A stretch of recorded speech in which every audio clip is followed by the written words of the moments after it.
tertúlia. Meu boa tarde a todos e todas. Hoje é dia 11 de novembro de 2016, uma sexta-feira. O verbete de hoje é de número 3.934, com 5 páginas, 47 elogias e 8 máximas.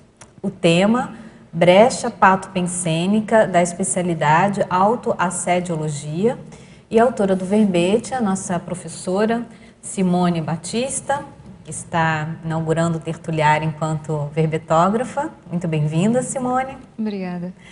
A Simone, ela é brasileira, natural de São João do Meriti. Ela é graduada em medicina e pós-graduada em gastroenterologia, voluntária da Conscienciologia desde 1996, docente da Conscienciologia desde 2004 e tenepsista desde março de 2016. A brecha patopensênica é a oportunidade ou abertura decorrente de autopensenização patológica por parte da consciência intra- ou extrafísica, tornando-a vulnerável e propensa a intrusões assediadoras. A autopensenização atratora de assédio, o holopensene pessoal do descontinuísmo, o holopensene pessoal de desconforto, a desarmonia pensênica pessoal, os bagulhos autopensênicos, a atração pensênica patológica, a ressonância dos pensênios pessoais desequilibrados, a afinidade pensênica assediadora. Bom, tem uma série de, tá bem rico aqui a pensenologia, nós lemos algumas expressões das primeiras linhas, e por fim, ainda na pensenologia, a autora coloca a reeducação autopensênica. O conflito íntimo pessoal, o aborrecimento, a contrariedade, o desapontamento, as ideias de baixa autoestima, a falta de atenção, os devaneios, as frustrações, a cunha mental, a evocação de consciências patológicas, a evocação de consciências assediadoras, a falta de concentração mental, a falta de autoconfiança, o descontrole emocional, o porão consciencial prolongado, a perda de tempo evolutivo, o estresse negativo, a irreflexão, a fadiga, a imaturidade, a ausência de autocrítica, a mudança de hábitos, a autoconscienciometria, a higiene consciencial. E da seção da parafatologia, a falta da autovivência do estado vibracional profilático, o desconhecimento da multidimensionalidade, os bloqueios holochacrais, a carência energética, a evocação de consciências patológicas, o alinhamento com as orientações do guia maurótico, o vampirismo energético, a assimilação antipática de energias, a projeção consciencial assediadora, a falta de lucidez extrafísica, a produção tão somente de projeções conscienciais inconscientes ou semiconscientes, o casca-grossismo parapsíquico, o alto investimento no domínio das energias. Na divisão da argumentologia, a professora Simone, no item caracterologia, ela traz, em ordem alfabética, 20 exemplos de trafares da consim propensa a apresentar uma brecha patopensênica.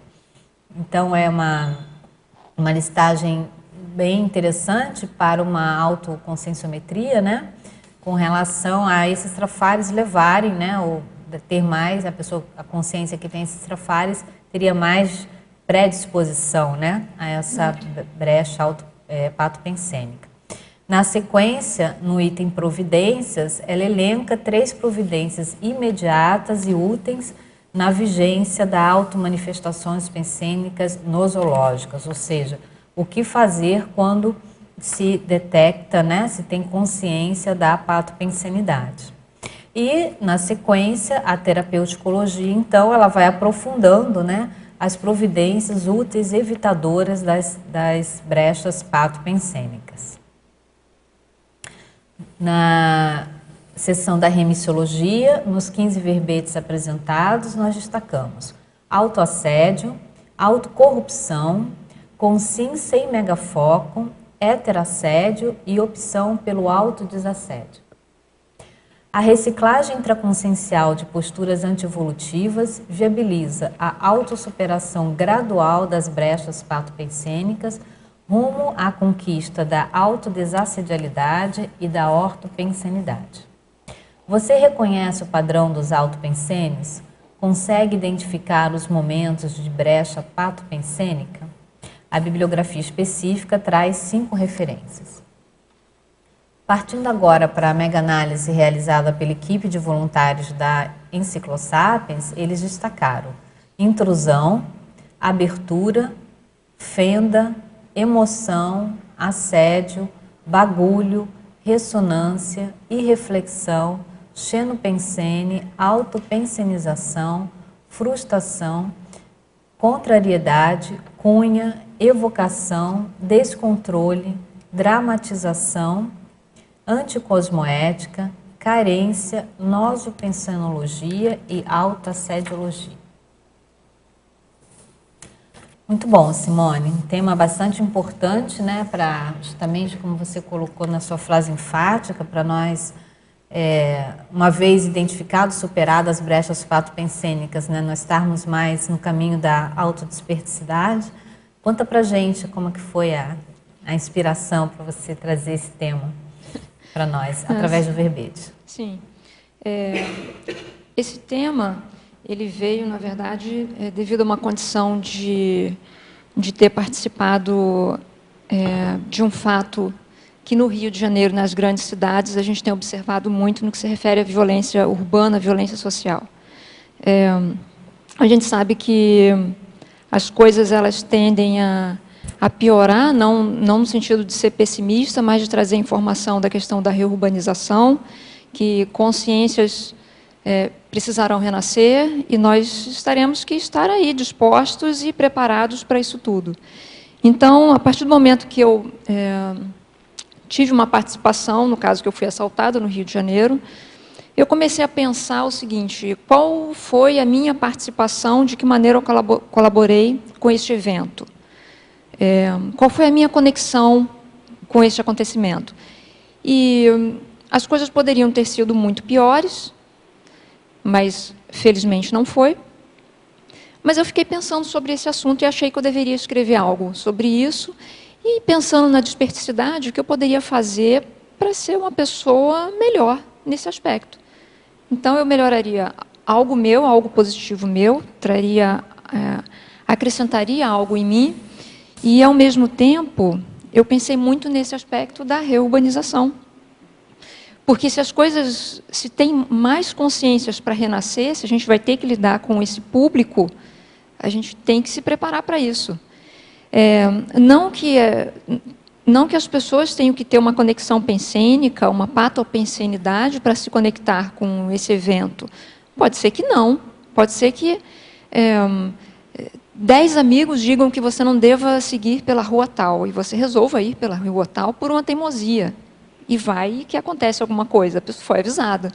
Então, não que tenha que ter uma conexão pensênica em tudo, mas a gente vai chegar, eu penso, ao ponto que isso realmente não vai precisar de conexão pensênica. A gente vai ter que ser muito assistencial, a gente vai ter que ter uma pensenidade muito positiva, nós vamos ter que ter um estado vibracional cada vez melhor, as energias em homeostase.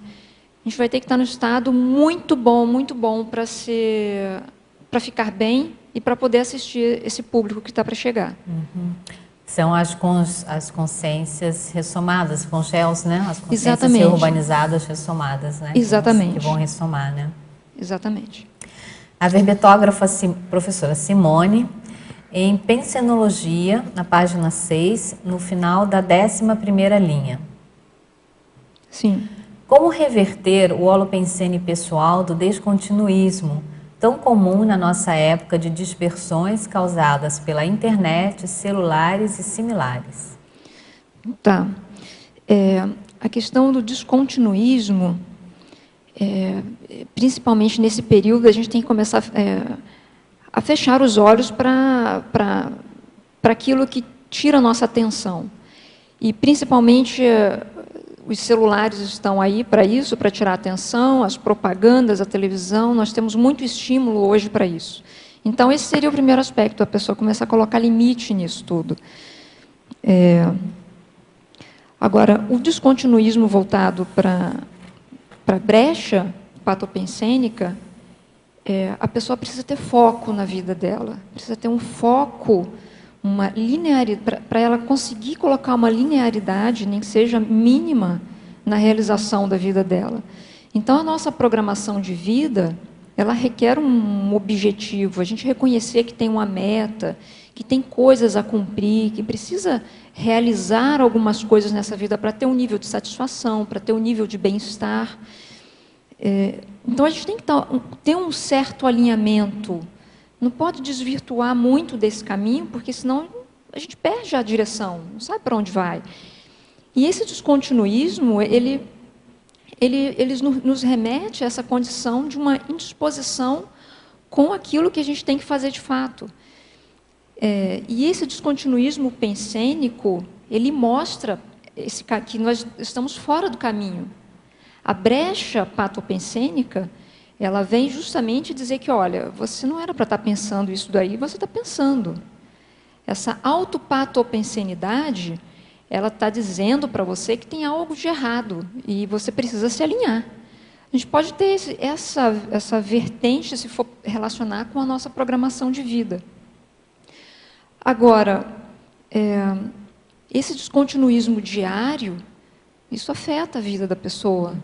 Porque uma hora ela está pensando numa coisa, numa outra hora ela está pensando em outra, e nisso ela está agregando, está trazendo energia daqui, energia dali, ela não se limpa, e no final do dia, se ela não teve uma brecha séria mais cedo, no final do dia ela já está totalmente propensa a ter uma brecha patopensênica.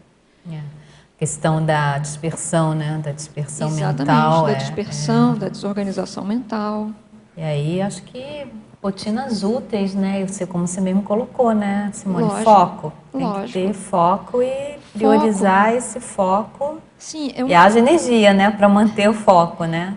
Uma outra coisa, a pessoa, para não se perder, ela pode colocar um tempo curto para realizar determinadas coisas. Então, digamos, se eu coloquei para mim que eu vou escrever o verbete em 1 mês, mas eu sou uma pessoa desatenta, eu tenho uma dispersão fácil, então reduz o tempo, coloca menos tempo. Agora, você vai ter menos tempo, tem pouco tempo, não pode se perder nesse tempo. É entregar o trabalho rápido, então coloca aí 10 dias. Se é uma pessoa que não consegue essa atenção que precisa ter, coloca menos tempo. Outra coisa, não assuma muitas coisas para fazer. Isso que você falou é importantíssimo. Colocar, né? 20 coisas para fazer, a pessoa não vai dar conta. É fato que já não vai dar conta. Então, diminuir um pouquinho, ser mais criterioso. Em Fatologia, na página 6, no início da primeira linha. Quais as formas de manifestação externa, sinais, apresentadas por quem tem o conflito íntimo pessoal? Sim. O conflito íntimo, a pessoa ela demonstra preocupação excessiva com alguma coisa na vida dela. Então, não é uma preocupação, por exemplo, eu vou apresentar um trabalho e eu estou preocupada, eu estou um pouco ansiosa, isso faz parte. Mas o conflito íntimo é uma mega preocupação. Aquilo dali afeta a vida da pessoa. Se ela tem um ano, ela se colocou um objetivo durante determinado ano, ela não consegue cumprir aquilo, porque a preocupação dela com aspectos íntimos é muito grande. Então, ela é dúbia, ela tem muitas dúvidas, ela tem problemas para decisão, ela não consegue se decidir, porque uma hora é uma coisa que afeta, uma outra hora é uma questão familiar que está afetando, uma outra hora é o trabalho, que agora veio uma questão que ela não consegue também resolver. A pessoa tem sempre muitas questões pendentes e ela não consegue dar conta. Ela perde muito tempo. Uma coisa que eu posso acrescentar aqui para relacionar é que tem questões assim, importantes relacionadas com confiança. A pessoa tem uma questão com insegurança muito grande também. Então, ela não consegue levar isso junto. Na verdade, nós não conseguimos uma hora apenas, agora eu vou ser esposa, Não, agora eu vou ser profissional. Agora eu vou ser mãe. Não, é tudo junto. É levar tudo, é ser conscienciólogo, é fazer o trabalho, é fazer a pesquisa. A gente tem que levar tudo junto. Levar tudo direito, né? Tudo direito. E eu acho que a questão também, não sei se você concorda comigo, Simone, que essa coerência com os valores, né? Com os valores pessoais, com os valores intermissivos, eu acho que isso ajuda muito na diminuição dos conflitos íntimos, com certeza. né? Uma coerência, né? Uma integridade consciencial a partir daquilo que realmente é importante do ponto de vista evolutivo, né? Sim. Então, essa reeducação axiológica com relação aos valores pessoais, você concorda? Eu acho que é bem importante. Eu queria até aproveitar essa pergunta, você mencionou aqui na sua bibliografia esse livro do professor Maximiliano Haimann, né? Prescrições para o autodesassédio, está na segunda referência aqui da sua bibliografia. Isso. E aí no capítulo 20 do livro, ele fala da redução da autoconflituosidade, e só a título, né, de ilustração para o teletertuliano, ele tem lá identificação dos autoconflitos, então ele dá uma série, né, de taxologia dos conflitos, enfim. E define bem esse... Define bem, fala do arrefecimento da autoconflituosidade, né? Sim. Então, fica a dica aí também para quem, né, quer quiser aprofundar. Perfeito. O livro do professor Maximiliano Haimann, Prescrições para o Autodesassédio. Perfeito. Esquece aqui, né? Essa é a melhor câmera? Tá bom. Posso só complementar? Você quer falar mais alguma coisa, Simone? Não. Com relação a isso? Não. Tudo bem? Tá ótimo.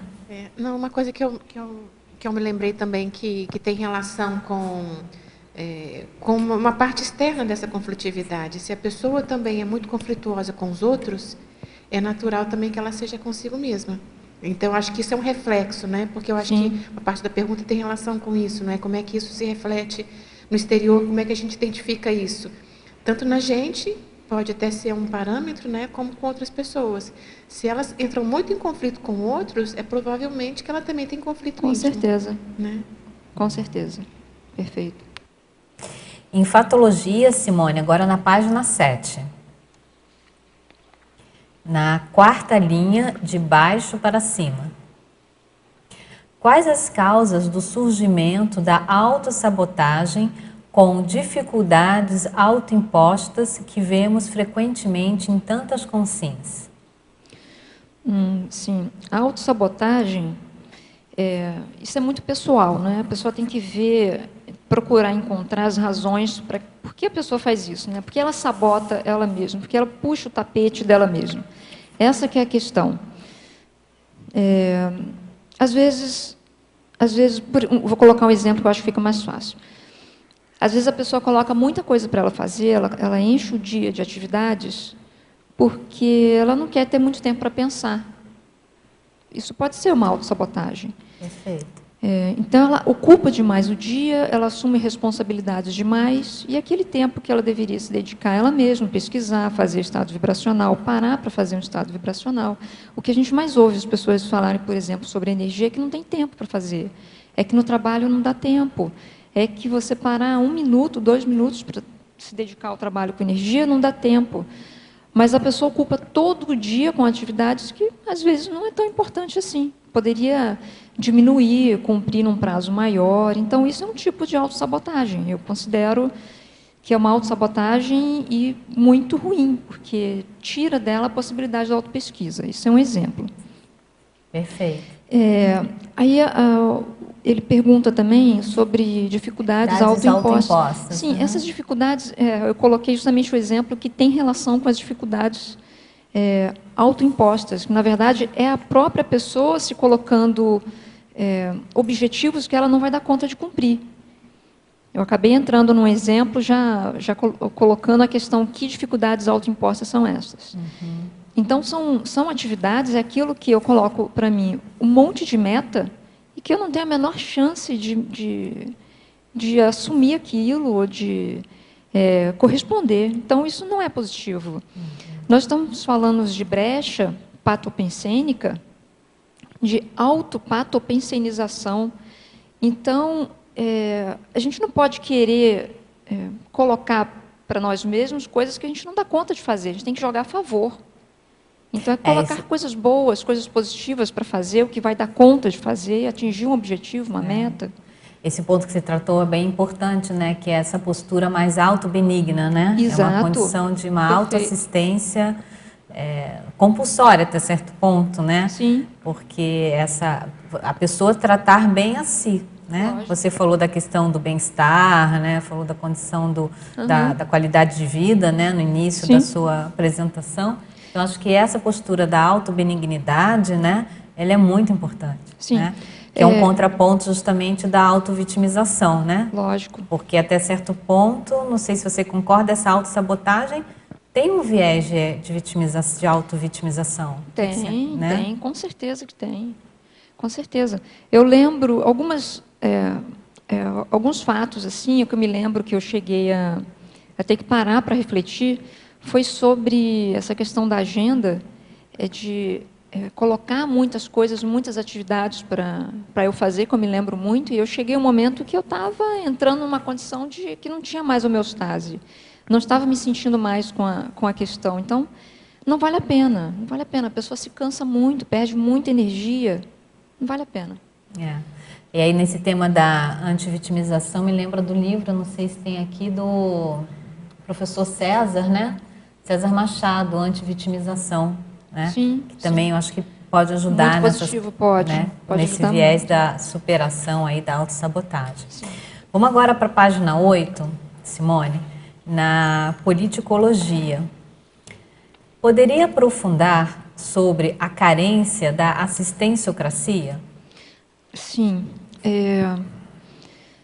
A carência da assistenciocracia, eu coloquei isso daí pensando o seguinte, cada vez que a gente deixa de assistir,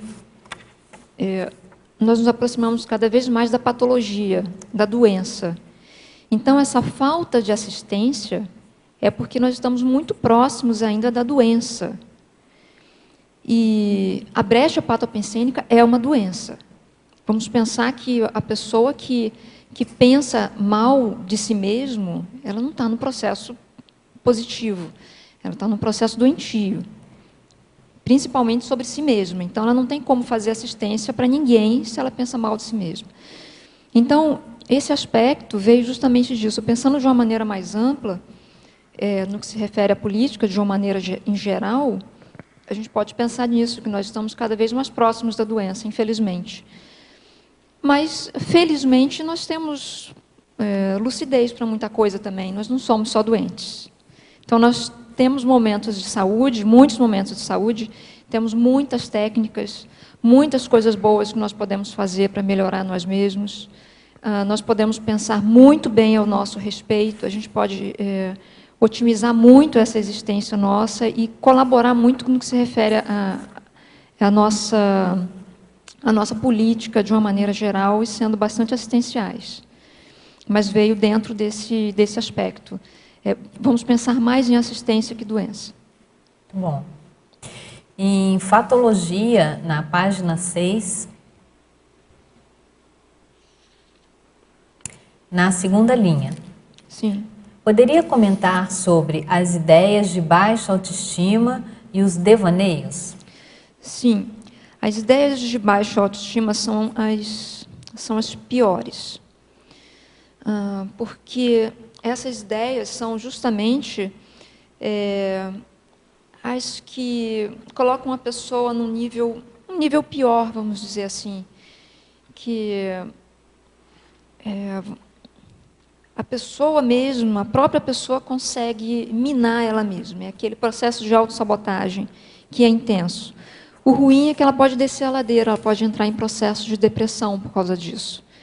Então, ela começa de manhã achando que ela não está bem, ela começa achando que o cabelo não está bonito, depois acha que ela precisa emagrecer, depois ela acha que ela não está de acordo com os perfis de beleza, de uma maneira geral, e aí ela pensa que os amigos não gostam dela, e pronto, a pessoa ela começa a minar, coloca várias dificuldades desnecessárias.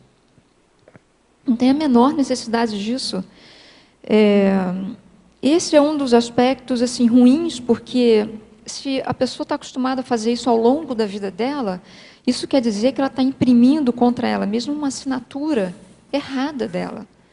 Ela coloca uma assinatura pensênica sobre ela mesma, que isso repercute, não é para ela só.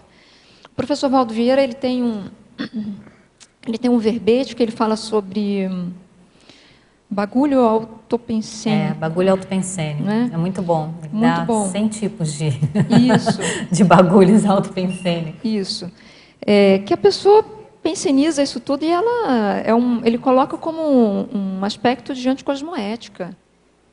Porque isso repercute, não fica só com a pessoa. Perfeito. A gente penseniza e acha que isso fica só com a gente, mas não fica. Um colega pode estar percebendo, o amigo está percebendo, um parente seu, a pessoa lá de outro país, ela está percebendo. Isso tem uma reverberação cósmica. Ele fala sobre isso, que a reverberação ela é cósmica, sobre uma informação que você emite de si. Então, isso não é bom. Se for pensar, se a pessoa quiser uma prova disso, basta pensar sobre o dia dela, como vai ficar, se ela continuar mantendo esse pensamento. Vai ser péssimo. O dia, geralmente, ele é péssimo. E hoje em dia, né, nesse momento de sustentabilidade, né, isso, de ecologia, né, de planeta mais limpo, está todo mundo falando, né, da emissão, né, dos poluentes. Né? E aí pensar no nível de poluição pensênica, né? Que, então, pensem em lixo. Qual que é a nossa pegada em termos de poluição, né? Autopensênica, não é isso, Paulo? Você que é da sustentabilidade também, né? Mas no sentido de dar uma manutenção mais saudável para o planeta, né? Com os pensênios, porque é isso que vale, né? Quer dizer, é o que a gente... junto, claro, né? Com o lixo, com a emissão de CO2, com tudo isso. Mas, às vezes, a pessoa ela é tão, digamos assim, não tem nenhuma lucidez, né? Para o nível de poluição pensênica que ela causa, né? Perfeito, é exatamente isso. Então, a gente tem que pensar o diferente. A gente não pode pensar assim, se a pessoa tem uma dificuldade maior, procura uma assistência, procura o pessoal da psicologia, procura um psicoterapeuta, procura equipes de saúde que possa ajudar, mas não deixa chegar a pontos extremos. A gente não pode permitir isso. Né? Agora, na página 7, Simone, em parafatologia, no último item, poderia expandir sobre o autoinvestimento no domínio das energias? Sim, essencial. Esse autoinvestimento no domínio das energias é essencial. O Pensene, ele vem a ser uma unidade, na verdade, que nós temos os 3 aspectos do pensamento, do sentimento e das energias. Então, a nossa manifestação, ela é por Pensene, ela é assim. E o nosso corpo mostra isso. O nosso corpo, ele mostra o que nós estamos pensando. O corpo evidencia os nossos gestos, o nosso olhar, ele emite isso, ele mostra como a pessoa está. A questão das energias é que nós conseguimos minimizar muita coisa, nós conseguimos trazer homeostase para o nosso corpo, para o nosso holossoma, pelo trabalho com as energias, potencializando isso. A gente pode minimizar, diminuir as assimilações energéticas que nós fazemos diariamente. Isso polui a nossa psicosfera, essas interações diárias que nós temos. Nós precisamos trabalhar com as energias e adotar o trabalho com as energias como algo assim, vital para a nossa evolução. Se eu quero ser desperta, primeira coisa, eu tenho que saber fazer um estado vibracional. Então, comece a fazer um circuito fechado, faça bastante circuito fechado das energias, potencializa isso, que a pessoa vai chegar no estado vibracional. Coloca técnica para isso. Existem várias técnicas aí nos livros da projeciologia e a pessoa pode treinar, pode testar várias vezes, várias inúmeras vezes. O que a gente não pode deixar é de trabalhar com as energias. Isso ajuda muito. E na página 10, Simone, a teletertuliana pede para você discorrer sobre a frase enfática. Sim, a frase enfática sobre a questão da reciclagem intraconsciencial. Mudar a nossa pensenidade, nós não conseguimos mudar a pensene de uma hora para outra, né? Se eu disser assim, eu agora não vou mais pensenizar desta maneira, daqui a pouco eu estou pensando. Eu estou pensenizando. Não é bem assim que a coisa funciona. Então, de que maneira a gente pode mudar isso? O que a gente pode fazer? Pela renovação intraconsciencial. A renovação intraconsciencial é o que vai trazer para a gente novas posturas, novas atitudes. E isso passa por uma reeducação dos nossos pensenes. Então, uma coisa vai levar a outra. Na medida que eu souber, na medida que eu já tenho comigo assim, a maneira que eu pensenizo, como eu amanheço? Para mudar a minha pensenidade, eu tenho que pelo menos ter um padrão, uma referência de como eu pensenizo. Então, a gente tem que ir lá para o começo. Falamos aí sobre a questão de trabalhar com as energias, que é indispensável. Uma outra questão é como eu pensenizo, qual é o meu padrão pensênico? Às vezes a pessoa ela já tem um padrão pensênico, infelizmente patológico, e nem ela percebe. É um mau hábito dela pensenizar coisas que são desnecessárias. E ela não sabe disso. Então, o ideal seria que a pessoa fizesse, colocasse para ela algumas técnicas, como, por exemplo, algo que é até simples, a pessoa começar a relatar, escrever no papel, pega uma folha em branco, uma caneta, começa a escrever como são os pensamentos dela durante o dia. Pela manhã, ela amanheceu, acordou, o que ela pensa? O que pensei hoje de manhã? Na hora do almoço, quando eu fui para o trabalho, quando eu vi minha chefe, quando eu vi meu amigo, quando eu lembrei do colega, da mãe, do parente, uma pessoa me ligou, o que eu pensei sobre aquela pessoa? Isso vai dar uma referência para ela sobre a média dos pensamentos dela, como é a manifestação. Por que eu estou dizendo isso? Porque, se não fizer isso, a pessoa não vai saber o que ela tem para mudar. Ela não vai saber o que ela tem de errado com ela. Ela não sabe se aquela pensenidade estranha, esquisita, se aquilo dali é o quê? Foi uma assimilação? Foi uma consciência que chegou perto? Foi uma consciência, um amigo que chegou perto e que ela, de repente, entrou numa assimilação ali, pegou algumas ideias, ela não vai saber de onde vem. Nada. Então, primeira coisa é saber como que eu pensenizo ao longo do meu dia, ao longo da minha semana. Quando eu estou aborrecida, como é que é o meu pensamento? Eu tento sair dos meus pensenes irritadiços, eu faço alguma coisa em prol disso? Às vezes a pessoa não faz nada e ela não sabe, então, o que vai mudar. Perfeito. Então, esse é o primeiro aspecto. Essa técnica de anotar os pensenes é a técnica do pensenograma, né? Isso. Que até a professora Juliana Carvalho também tem alguns artigos a respeito disso. É bem bacana bem isso. bacana essa técnica, porque ela é simples. Simples. Né? E dá realmente um bom autodiagnóstico ao longo de um tempo, a pessoa justamente saber qual que é o padrão de pensenidade dela para poder mudar, melhorar, qualificar, né? Um outro aspecto que eu posso acrescentar, que na época eu fiz isso daí, foi o seguinte, eu associei também alguns fatos. O que aconteceram, quais foram os fatos que aconteceram, eu comecei a relacionar com alguns pensenes que eu tive. E comecei a observar que em alguns momentos, quando eu tinha momentos de baixa autoestima, foram justamente os momentos que fatos relacionados, como, por exemplo, um carro passou por mim e esbarrou no retrovisor do carro. Mas isso no Rio de Janeiro? O carro passou por mim e levei aquela Tá bom até, né? A situação já é, veja bem, aí é que vem, a situação já é complicada. Se o pensênio não ajuda, a pessoa fica numa situação mais complicada ainda. Então, eu comecei a ver que tinha relação. A pessoa pode procurar fazer isso e ver o que tem relação com a patopensenidade dela, quando acontece, né? Quando ocorre. Vamos em pensenologia na página 6, Simone.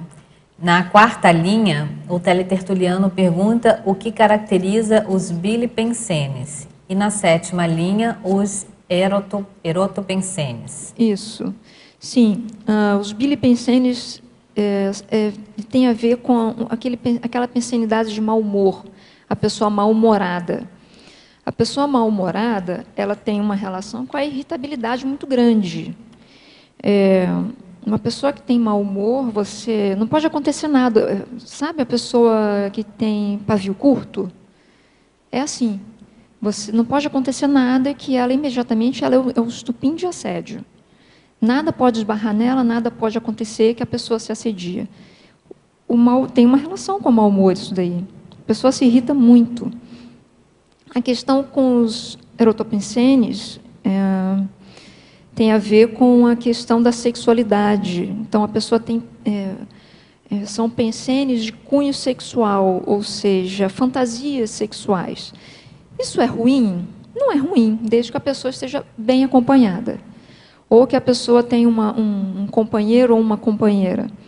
A questão de não ter esse bom acompanhamento é a pessoa começar a fazer vocação. Ela tem fantasia sexual, ela tem uma carência sexual, e daí começar a aproximar com o sexo de tudo quanto é jeito, porque o que mais se tem é carência afetiva, hoje em dia. Eu me lembro do professor Valdo, ele, assim, reiterando muito, né, que eu acho que um dos maiores desafios a nível de homeostase pensênica é justamente saber lidar e até certo ponto eliminar a questão das fantasias sexuais, né? Exato. Porque o nível de evocação que isso provoca, né, é muito sério. É muito né? grande. É muito grande, porque mexe justamente com um padrão energético kundalínico, né, Sim. muito ostensivo. Sim. Então, como você muito bem mencionou, dependendo do estado de carência afetivo-sexual ali, esse nível de erotopensenes aqui, né, dessa pensenidade mais voltada para a condição da fantasia sexual, da sexualidade, né, Exato. do erotismo, ele é bastante prejudicial, né? Sim. Muito bom. Em parafatologia, na página 7, na terceira linha, poderia mencionar sua experiência pessoal relacionada ao alinhamento com as orientações do guia maurótico? Ah, sim, isso daí Acontece nas melhores famílias, né? As melhores famílias. Isso é clássico. Sim, esse é o guia cego. O guia cego a gente tem que estar muito bem alinhado com aquilo que nós defendemos. Ou seja, eu tenho que saber qual é a minha pensenidade normal, sem estar alterada, uma pensenidade homeostática. Eu tenho que ter essa noção, porque no momento que chegar, digamos um colega, um exemplo fica mais fácil. Um colega, ele chega para mim e ele vem me dar algumas orientações, algumas dicas. Ele quer o meu bem e tudo mais, ele dá algumas dicas para mim, daquilo que eu estou em dúvida. Enfim, como é que eu vou saber se esse colega está sendo realmente um amparador naquele momento ou se ele está sendo um guia cego? Eu vou ver se tem coerência nas orientações dele. Geralmente, uma orientação, uma dica, que é somente para a pessoa que visa somente o bem-estar daquela pessoa, que é algo muito restrito, muito limitado, aquilo dali é coisa de guia cego. Na verdade, é uma assistência única, exclusiva, só vai beneficiar a pessoa. Então, a gente tem que ver se aquela dica, se for uma dica bacana, ela não vai ser limitada. Você vai poder expandir aquilo não vai prejudicar ninguém, vai ajudar mais gente. Então, você pode expandir de maneira muito positiva. Isso já vai me dar uma dica de que é uma coisa boa, não. Isso se for uma pessoa, mesmo se for uma colega. Agora, se for digamos, uma ideia, você não viu, é um guia extrafísico, e como é que você vai fazer para saber? Aí você tem que se guiar pela sua pensenidade padrão. Se mudar alguma coisa, se tem um ruído, se está pesado, se deu aqueles sinais que você já tem de características de que, olha, tem alguma coisa errada. Não está confortável, fica atento, fica alerta, porque isso não é bom. Se bater o sininho da autocosmoética, né? Exatamente. Pare, questione. Exatamente. Né? Use o princípio da descrença para si mesmo, não é isso? Exatamente. A cosmoética aprofunde a intenção, né? A técnica Exato. da qualificação da intenção ajuda muito, você não acha, Simone? Nessa questão do alinhamento, né? Para sair do alinhamento do guia cego, né? Do guia maurótico. Exatamente. Um bom princípio é exatamente ver se tem cosmoética. Se não tiver cosmoética, está errado. Não tem como uma pessoa querer te ajudar sabendo que aquilo ali vai atrapalhar outra pessoa. Se vai atrapalhar outra pessoa, é porque não é bom. Perfeito, não é positivo. Então, não vale. Não vale. A brecha patopensênica é uma coisa que a pessoa ela tem que ficar atenta para ela não se assediar. A ideia de escrever isso aqui foi assim, eu não quero ser uma pessoa assediada. Eu não quero assediar ninguém. Então, eu não quero cair nessa armadilha. Eu não quero que uma pessoa chegue para mim, me dê uma dica, eu vou cair, depois puxa vida, eu não devia ter feito isso. Mas agora já fez. Agora já se assediou. Eu estava pensando nesse teu verbete, é daquela linha dos verbetes vacina, né? Ou seja, é uma vacina, contra perfeito. justamente a condição da patopensenidade. Tem os verbetes remédios e tem os verbetes vacina, né? O seu é um verbete vacina. Exato. Assim, já faz a profilaxia da patopensenidade. Sim. Né? Tem algumas pessoas que se irritam demais e não se dão conta dessa irritação. Elas não se dão conta, por exemplo, de que elas precisam se organizar mais com as coisas para não se irritar. Que se cai algo no chão, ela não tem que se estressar com aquilo que caiu no chão. Ela tem que se resolver que a questão é com ela. Eu observo que às vezes, uma relação, por exemplo, com a caneta, a gente tem que ter uma relação com a caneta. A relação com a caneta é você deixar ela no lugar dela, não é jogar ela no chão, não é quebrar, não é achar que ela é culpada dela ter caído no chão, que você escorregou porque pisou em cima da caneta. Não. Você não prestou atenção, não tirou do chão, chegou irritado, você não se organizou, você não trabalhou com as energias, não se limpou, trouxe todo o lixo do trabalho e, se bobear, ainda joga em cima do colega, do parceiro, do amigo e contamina todo mundo. Bom, na página 7 ainda, em parafatologia, Simone, na penúltima linha. Sim. Poderia discorrer sobre a produção tão somente de projeções conscienciais inconscientes ou semiconscientes? Sim, é a falta de lucidez, né? Eu coloquei isso daí para deixar claro que o que nós queremos, pelo menos assim, o que eu quero ser mais lúcida.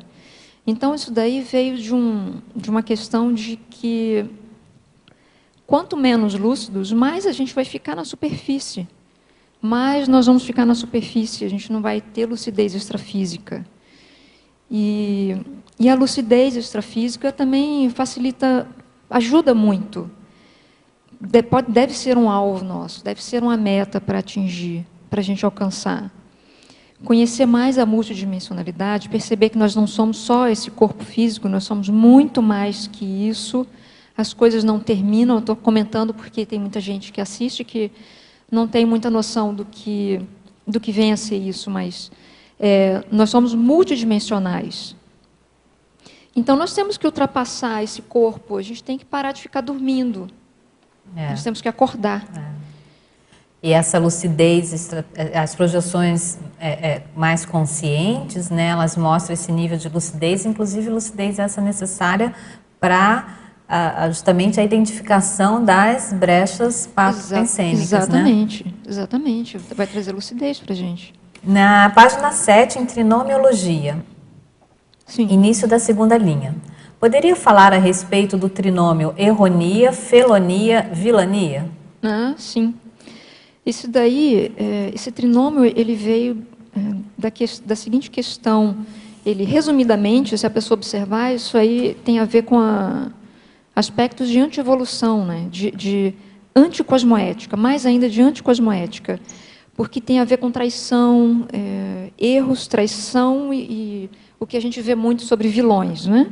Então, a vilania, a questão da felonia, que é a traição dos erros. E resumidamente, ele é isso, ele é anticosmoético. E nós temos que ficar atentos com isso, porque a brecha patopensênica tem relação com a anticosmoética. Nós temos que ser mais cosmoéticas com nós mesmos. A gente não podemos permitir mais esse nível de anticosmoética. A felonia e a vilania já têm um caráter mais doloso, né? Já tem uma intenção direcionada, exatamente, com a intenção. Para o prejuízo. Existe uma intenção, existe uma... a pessoa está certa do que ela quer fazer. O erro ainda pode ser um erro... Né, uma omissão por ignorância, exato, né? Exato. Mas a vilania, a felonia já tem uma intenção deliberada, né? Exato. Quer fazer uma pergunta, Terezinha?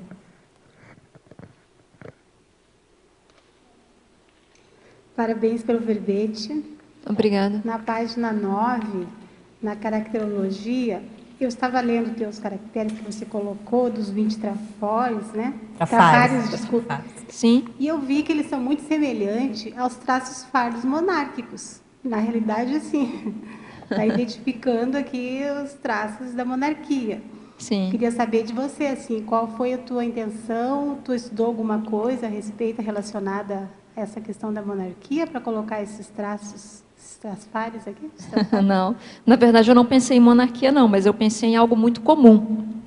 Eu fui por uma questão assim de o que é mais comum, o que mais acontece, alguns aspectos, logicamente, que eu percebo em mim mesmo e resolvi colocar aqui. Mas eu pensei em coisas muito comuns que acontecem, que a gente vê no trabalho, são as relações pessoais, são os amigos, parentes, assim, de uma maneira muito comum. Foi nesse aspecto. Eles são bem genéricos, assim, São. né? Porque, talvez as personalidades com traços assim, monárquicos ainda tenham uma predominância, uma prevalência aqui, né? Porque o orgulho aqui, a teimosia, quando ela citou, isso aqui é um traço forte da monarquia, assim. Sim. Não posso deixar de falar, né? Não, foi bom, a questão ótimo. da arrogância que está muito nítido, sabe? Um trafarzão aqui. O ciúme, sabe? Essa questão. Quando você colocou ali no 17 a passividade, só queria que você ampliasse mais o que você poderia falar a respeito da passividade, que ficou meio dúbio para mim essa questão, porque entre tantos trafares, né? Sim. Poderia falar mais a respeito? Sim, é a questão da omissão. A pessoa ela é muito passiva. E nisso, na passividade, a pessoa assim, passa alguma coisa, ela deixa passar. Ela não se posiciona, ela não decide. Foi mais nesse aspecto. Interessante você colocar da questão da monarquia, aspectos de monarquia, mas assim, eu pensei realmente em coisas comuns do dia a dia. Talvez eu esteja lidando com o pessoal aí, também tem alguns traços de monarquia que veio à tona, que apareceu, mas eu pensei muito de uma maneira muito geral. O professor Valdo falava, né, que 99% dos intermissivistas passaram pela monarquia, de uma forma ou de outra, né? Sim. Então, 99,99999. Então, é bem interessante teu verbete, me chamou a atenção, sabe? Que, realmente, obrigada. Hein? Tá ok, obrigada. Na página 8, em paradoxologia, poderia expandir o paradoxo de a consciência poder ser vítima da própria pensenidade? Pois é, esse é um fato. Essa é a questão, é a pessoa ser contra ela mesma, né? Ser vítima da própria pensenidade. Isso é ruim, da maneira que a gente comentou, né? Que foi feito o comentário que isso é anticosmoético e a pessoa desce a ladeira, ela entra em processos depressivos e ela é algoz dela mesma. Isso é péssimo, isso é ruim. A pessoa é vítima dela mesma. Então, ela é a primeira pessoa a puxar o tapete dela mesma. É a primeira assediadora dela, não precisa de mais ninguém. Não precisa de mais ninguém. A própria pessoa assedia ela. Aí ela fica pensando e achando que não tem um assediador ao meu lado. Não, eu estou sentindo que... Não, eu acho que é um guia cego. Não, eu acho... Não, não é não. É ela mesma. É isso mesmo. Ela é mesma, contra ela mesma. São esses aspectos de baixa autoestima. E às vezes ela responsabiliza agentes mais tangíveis, né? É o governo, é o pai, a mãe, o marido, o companheiro. É a mãe que culpa o patrão, né? É o companheiro do voluntariado, não é isso? É o coordenador da IC, né? E por aí vai. Exatamente. É sempre o outro que é responsável. Sempre o outro responsável, né? É o filho que é responsável pela doença da mãe, como eu já ouvi. É alguém que é responsável por alguma coisa que não, ninguém é responsável. A pessoa é responsável por ela mesma. Então, assim, cada um precisa começar a assumir que aquela irritação, o problema é dela. Se eu fico irritado, o problema é meu, eu que tenho que resolver. Se eu tenho alguma coisa para fazer e eu não dei conta, o problema é meu. Se aconteceu alguma coisa que eu não tive profilaxia, se eu não me cuidei, se aconteceu, questões de saúde, a pessoa não se cuida e depois culpa os outros. Não se cuida, tem a vida toda para fazer. A gente está cansado de falar, por exemplo, sobre a questão de atividade física, a pessoa se cuidar, se tratar, está mais que na mídia esse tema. A pessoa não se cuida, ela é vítima dela mesma. É verdade. Então, vai mais por aí. Se a pessoa pensar em homeostase holossomática, quem cuida da saúde dela é ela mesma. Então, é preciso já começar a tomar as devidas providências para isso. E aí tem um livro aqui do professor Eduardo Martins, né, Simone, que acabou de ser lançado, já soube que está esgotada a primeira tiragem, vão fazer uma segunda edição, uma segunda impressão agora, né, da primeira edição, e que fala da higiene consciencial, e ele toca muito nisso, né, da pessoa sendo responsável pelo próprio bem-estar, pelas mudanças, né, da pensenidade. Então, aqui, ó. Eita, agora acertei a câmera. É o tempo todo homeostase, é muito bom. E ele tem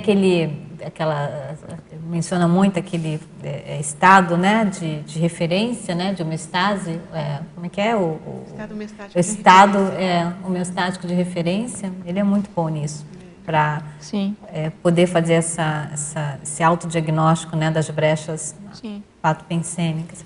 Em sindromologia, Simone, na página 8, final da segunda linha, poderia exemplificar a síndrome da prospectiva trágica? Sim. Na prospectiva trágica, está... Eu até anotei a página, se a pessoa quiser, ela pode olhar na página 499 do Homo Sapiens Pacíficos. Fala lá sobre as Qual que é a página? 499? 499. Tá. Então, a pessoa ela tem surtos de patopensenidade extrema, trágica, e que envolve as pessoas que estão ao redor dela. Então, ela é completamente absorvida por conta disso, de achar que tudo vai dar errado, tudo vai ser muito mal, e com relação às pessoas que estão ao redor. Mas mas acontece que isso ao longo do tempo não acontece. Então, é um perfil, é uma pessoa que tem um perfil patopensênico muito intenso, né? Muito extremo, e começa a achar que as coisas todas vão dar errado. Imagina uma pessoa dessa ao seu lado, você querendo fazer as coisas, a pessoa sempre colocando para você essas informações. A gente tem isso de uma maneira até um pouco... a gente pode observar que, às vezes, as pessoas têm essa patopensenidade e elas não se dão muito conta disso. Se dizem realistas, às vezes, né? Isso. Não, eu estou sendo realista. Isso. E não é bem assim. Está certo que nós temos que ter hoje muita profilaxia, muitos cuidados, mas também não vamos exagerar. Mas o realismo é justamente a pessoa poder ver tanto o lado bom como o lado ruim, né? O lado sadio e o lado patológico. Esse é o realista, porque na realidade sempre há duas faces da mesma moeda, né? Então esse é o realismo consciencial, a questão, né, da criticidade, de certo ponto do ceticismo cosmoético lá, né? Agora, isso que você está falando da síndrome da prospectiva trágica, aquilo que tudo sempre vai dar errado. E a questão é que a pessoa que não está muito consciente do efeito energético da pensenidade dela, não é que acaba dando errado mesmo, porque a pessoa penseniza tão ruim que tudo dá errado para ela, e aí isso vai confirmando a própria crença dela. Então é um perigo isso, né? Porque fica um círculo vicioso, né? A pessoa pensa que as coisas vão dar errado, isso ela se, né, polui isso do ponto de vista pensênico, dá errado mesmo, porque com esse nível de patopensenidade só pode dar errado, e aí a pessoa vê, tá vendo? Eu falei que ia dar errado, mas... né? É aquela questão da autoconfirmação das crenças, mas num ciclo assim totalmente vicioso. Então tem que cortar a patopensenidade, né? Com certeza. Vem a questão da pessoa ter que se organizar energeticamente, a pessoa ter autocrítica. Eu coloco isso mais atrás sobre a questão da terapêutica, né? Como a pessoa faz quando percebe alguma patopensenidade, e tem que ser muito crítico, sim. Em exemplologia, o teletertuliano pede para você aprofundar a sua exemplologia, Simone. Está na página 9. Sim. Tá. Bem, a questão da exemplologia é a pessoa procurar observar quanto ela tem disso daí de uma maneira... Ela é breve, é pontual, isso acontece às vezes só, ela é pequena, ou isso é crônico? A pessoa ela é vítima da brecha patopensênica o tempo todo? Porque se for, a pessoa está num processo crônico. É mais difícil, mas é possível. Tem tratamento, tem jeito, Tem ainda jeito, bem. tem jeito. Tudo tem jeito, Tudo né? tem jeito. É isso aí. Então, assim, se a pessoa está num processo eventual, ela entra numa dessas, assim, eventualmente, já aconteceu, e quando ela viu, ela já se assediou, ainda está bom. É o que a gente quer. O que não pode acontecer é a pessoa fortalecer uma brecha patopensênica, criar uma conexão, jogar energia naquilo, fortalecer, e depois ela não consegue resolver mais. Porque se de manhã ela tiver uma brecha patopensênica e ela fortalecer ao longo do dia, ela não parar de pensar naquilo, ela teve, um exemplo, uma pessoa contou para ela alguma coisa, pediu uma orientação. Ela deu a orientação e essa colega pensou ao contrário, não vou fazer isso, vou fazer diferente. Só que aquilo dali para ela não ficou bom, ela não ficou chateada, porque ela acha que não teve coerência, que a colega deveria seguir a observação que ela fez. Ela se assediou com aquilo ao longo do dia, aquilo foi passando, já passou da brecha porque se assediou. Chegou no momento que ela estava dirigindo, veio a ideia. Justamente na hora que ela estava dirigindo. Se a pessoa coloca energia nisso, isso vai virar um assédio perigoso. Talvez pior que um heterossédio cronicificado. É pior que crônico, porque ela está dirigindo.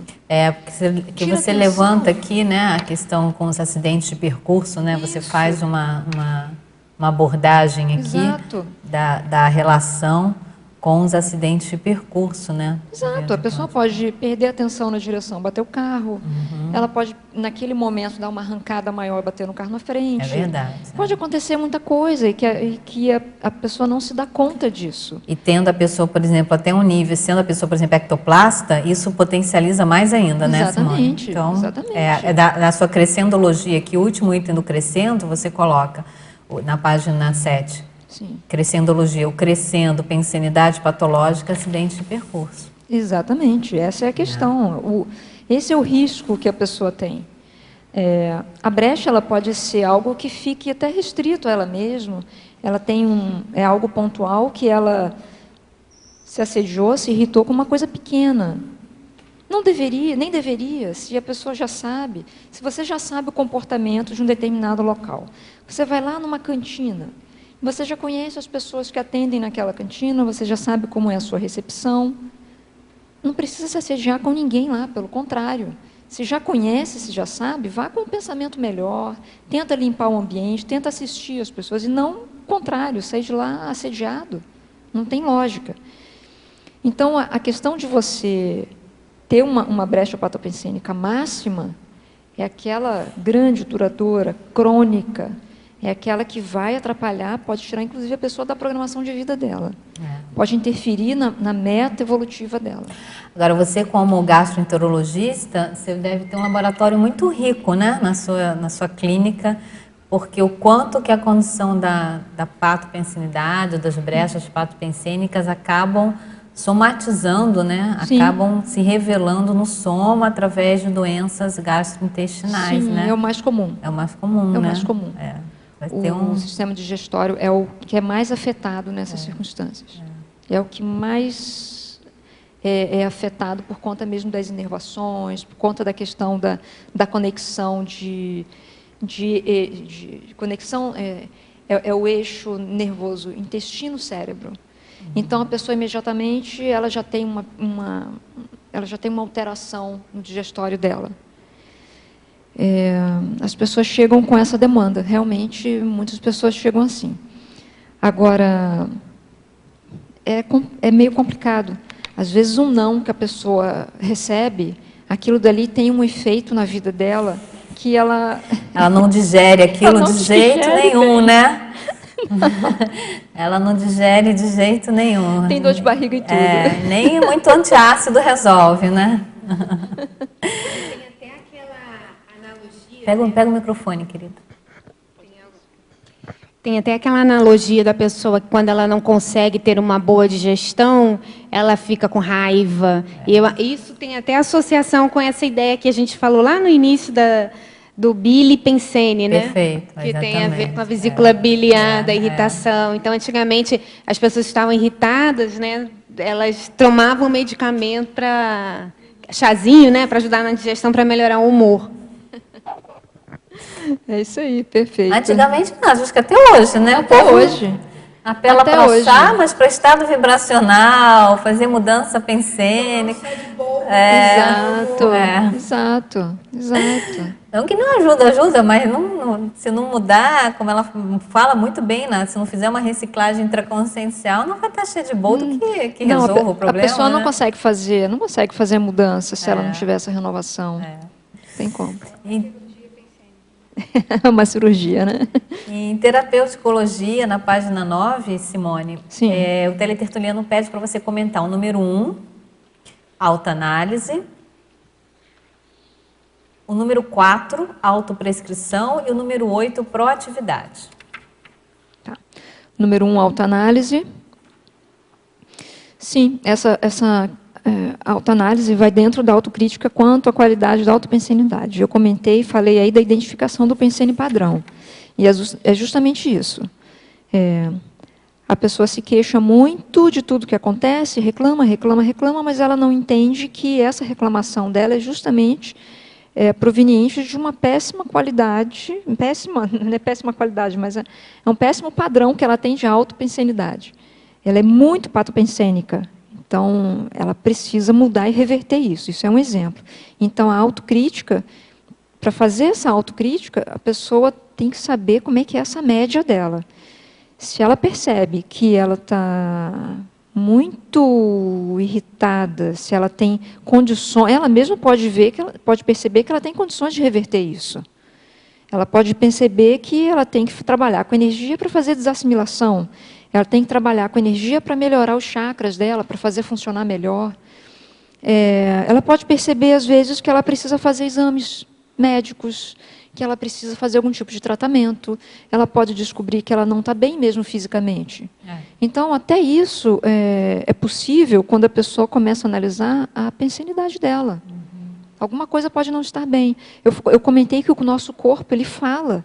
E ele fala mesmo, ele mostra, ele dá sinais de que as coisas não estão indo bem. E uma irritação pode ser decorrente de algum problema físico. Pode, com certeza. E esse é um dos exemplos, tá? Mas a autoanálise é essencial para a pessoa identificar a pensenidade dela. Essencial. O outro foi o 4. Na autoprescrição, essa elaboração da estratégia terapêutica. Não tem muita saída, viu? A autoprescrição ela vai passar pela autopesquisa. Na verdade, na autoanálise, a pessoa já estará fazendo autopesquisa, mas ela vai precisar aprofundar isso. Ela vai ter que identificar, procurar saber por que está acontecendo essa irritação na vida dela. Ela sempre foi uma pessoa irritada? Ou é uma pessoa que só se irrita pela manhã? Ela só amanhece irritada pela manhã e depois ela se recupera, fica bem? Ou essa irritação tem a ver com a presença de outras pessoas? Tem a ver com algum familiar? Tem a ver com algum amigo? Tem a ver com a falta de perspectiva de vida que ela tem? Ela não tem uma relação bacana com a programação de vida dela, ela não está fazendo nada e ela se irrita com todo mundo. Então tem que saber por que ela está assim, por que ela se permite tanta brecha autopatopensênica? Por que ela é tão permissiva? Por que ela permite que tantas coisas aconteçam e que invadam, que sejam intrusivas na pensenidade dela, no comportamento dela? Para ela poder se prescrever alguma coisa. Então, nessa autopesquisa, até a pessoa perceber o que ela vai ter que fazer, ela vai ter que se conhecer bastante. Ela vai ter que se perceber bem para elaborar essa estratégia. O que eu fiz para mim, que eu coloquei para mim ao modo de um tratamento, na verdade, o que eu venho me colocando, o que eu venho fazendo, que a partir do momento que eu percebi que algo deu errado, eu comecei a expandir isso para o meu dia a dia. E assim, eu não quero me assediar, eu quero ter um plantão ótimo, eu quero começar bem e terminar bem. Então, o que eu vou fazer? Comecei a colocar um monte de coisa para mim. Então, a pessoa pode colocar para ela, que para ela se afastar da patopensenidade, ela vai ter que ser mais assistencial. Então, pode ser uma terapêutica, pode ser uma estratégia. No lugar de ser irritado, E se eu sou irritado, eu assedio as pessoas, assedio a mim mesmo e assedio as pessoas. Então, eu vou começar a assistir, eu vou começar a pensionizar bem, eu vou chegar em casa bem, eu vou me programar para dar um bom dia para aquela pessoa que eu encontro todos os dias, eu vou me programar para jogar energia positiva nas pessoas que eu encontro, principalmente naquela pessoa mal-humorada que eu vou encontrar, lá na cantina que eu vi que não me atendeu bem. Então, ela está precisando de assistência. Pode ser uma terapêutica. A pessoa vai começar, a partir daí, a fazer mais conexão com o amparador. É isso mesmo. Vai começar a fazer mais conexão com energias boas, com dimensões positivas, com consciências positivas. Amparadores vão começar a se aproximar, ela vai ter mais ideias, clareza de pensamentos. Eu acho que muita coisa vai acontecer. Essa condição da assistência que você colocou é bem importante, né, Simone? E o que eu tenho observado também, eu até tenho utilizado comigo, é a condição da gratidão, né? Eu acho que você exercitar constantemente, né, o exercício da gratidão, acho que também ajuda muito, você não percebe ajuda, isso? Com certeza. É uma ótima terapêutica, uma ótima prescrição, né? A pessoa já acordar agradecendo. Com certeza. Né? Seja a mãe, porque colocou no mundo, Sim. sem condição, então a condição gratulatória, assim, da gratidão, ela é Sim, o que nós mais também encontramos é a falta de respeito um com o outro. Então, por aí a pessoa já começa a perceber que existe muita anticosmoética nela, a falta de respeito com outra pessoa, principalmente com aquela que gerou, com aquela que ajudou, que trouxe ao mundo. Apesar de todos os problemas, a gente tem que ter uma gratidão pela pessoa. Recentemente, eu conversando com uma colega, e nós estávamos pensando o seguinte: puxa, às vezes a pessoa tem 84 anos, a pessoa tem 80 anos e ainda não aprendeu que, às vezes, o propósito dela nessa vida deve ser apenas ser gentil. Ela veio só para ser gentil, para tratar os outros bem, para bater um bom papo, para jogar uma energia boa, mas a pessoa não aprendeu ainda.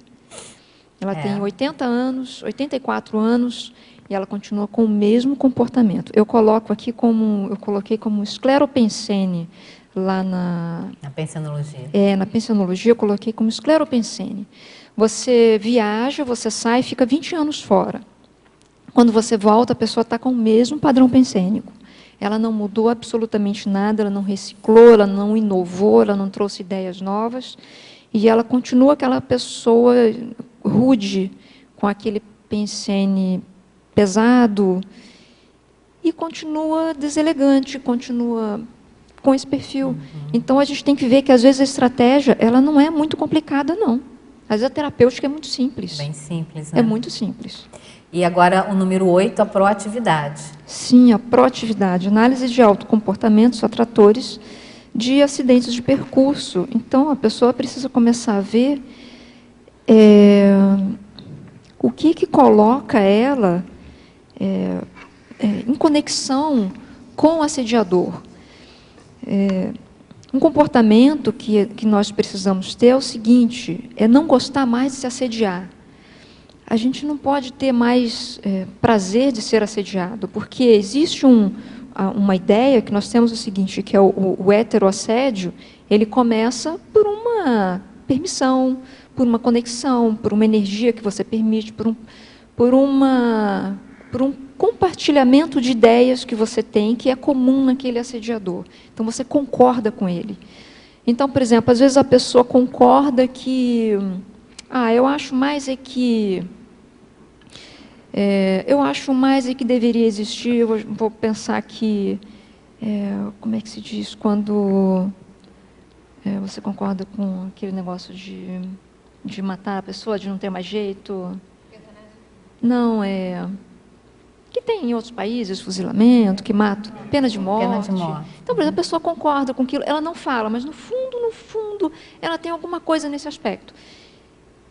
Se chegar uma pessoa próxima, com sexo próxima, vai puxar ela por esse gancho. É alguma coisa que ela tem e que está ali guardado.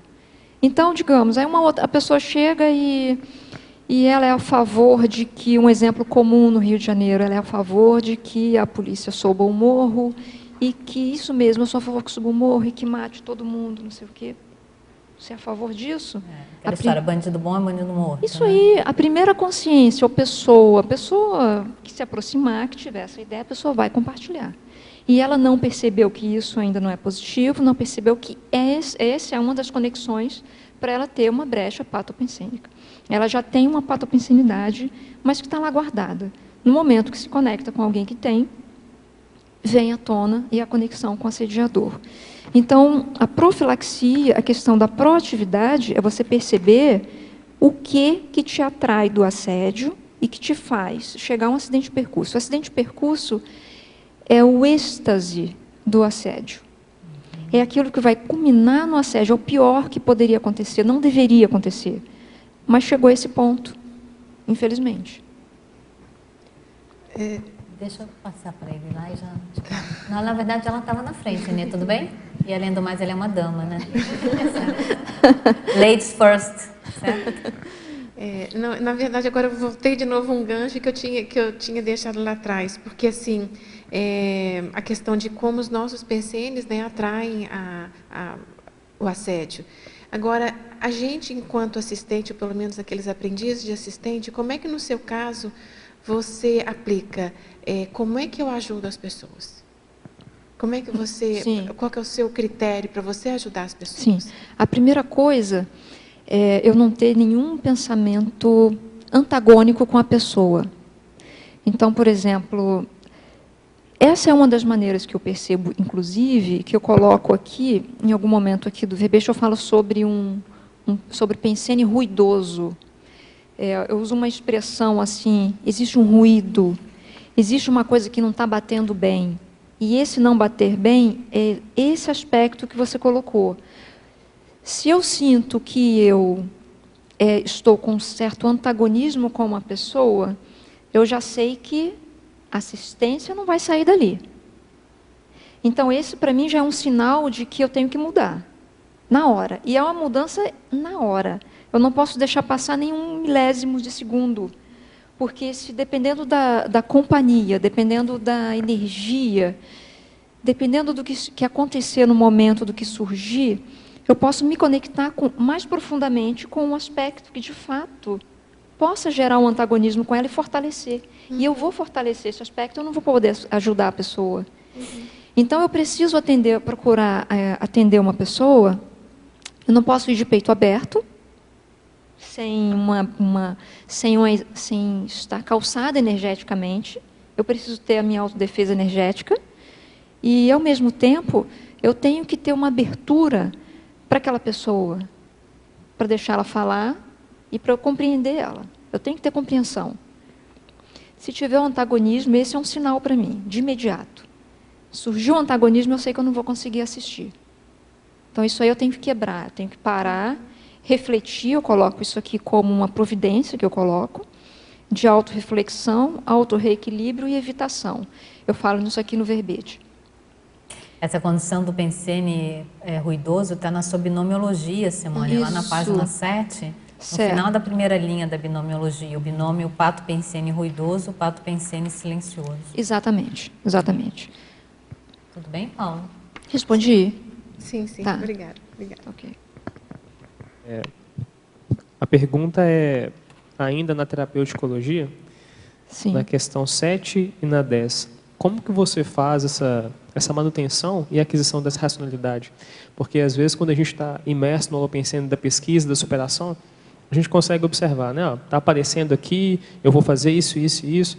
Só que, às vezes, a gente vai passando, vai entrando em termos de pesquisas novos. Como é que você faz para manter essas reciclagens? Se tiver exemplos práticos, inclusive na caracterologia, vai ajudar muito. Sim, a manutenção, concepção do Código Pessoal de Cosmoética com cláusulas mantenedoras da auto-ortopensenidade. A manutenção, a gente pode pensar o seguinte, a primeira delas, se eu estou sentindo que alguma coisa está mal parado para mim, eu percebo que já houve uma conexão, eu percebi que tem alguma coisa estranha e que dali, se eu não frear as coisas, eu vou entrar em brecha patopensênica. E vai ocorrer algum assédio. Então, imediatamente, isso eu não escrevi ainda, vou ser sincera para você, eu não peguei, eu não coloquei no papel, não. Mas eu vou fazer isso. Precisa fazer o curso Teáticas do Código Pessoal de Cosmoética, né? A questão da cosmoética, ela é imprescindível que você tenha isso com você, na prática. Tem que estar registrado o que você vai fazer neste momento, porque senão a pessoa depois ela vai esquecer. Perfeito, é isso mesmo. Isso vai passar. Então, o que eu coloco para mim? Como é que eu faço essa manutenção?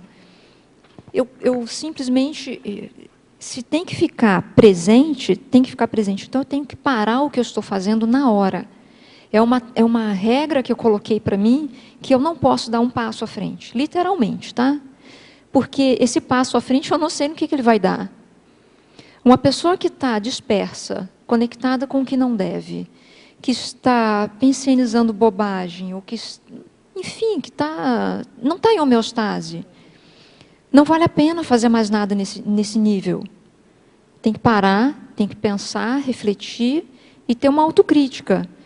Porque senão as coisas elas vão evoluir num crescente horrível para a pessoa. Ela vai ter com ela questões energéticas envolvidas, a psicosfera dela não vai estar boa, ela vai ter bloqueio holochacral, depois ela vai estar assediada, não vai saber de onde veio, não vai saber o que fazer, e pode perder a semana envolvida com isso. Então, a minha manutenção, eu tenho isso certa, já está certo no meu Código Pessoal de Cosmoética. Eu não faço nada.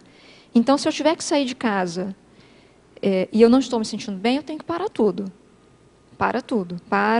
Se eu estou dentro do carro, então eu vou parar, eu vou trabalhar com as energias, eu vou promover a compensação energética, eu vou ter que me resolver. E a pensenidade vai ter que mudar. Ela vai ter que mudar. Ela não vai poder ficar do jeito que está. A gente pode ter desfechos ruins isso tudo. Pode ser que seja algo mínimo, mas pode ser que seja algo máximo.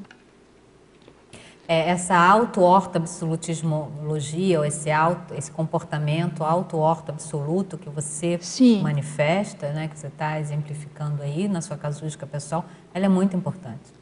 Porque, olha, não dá, não dá. É aquele princípio da cosmoética levado à condição prática. O que não presta, não presta mesmo, vamos cortar por aqui, para tudo e não vamos em frente até resolver a questão, né? Exato. É uma coisa que se eu fizer de manhã e eu abrir mão, digamos, pela manhã eu estou começando um plantão. Se isso acontece de manhã, eu não sou ninguém no fim do dia. E ao longo do dia, as decisões não serão positivas, não serão boas.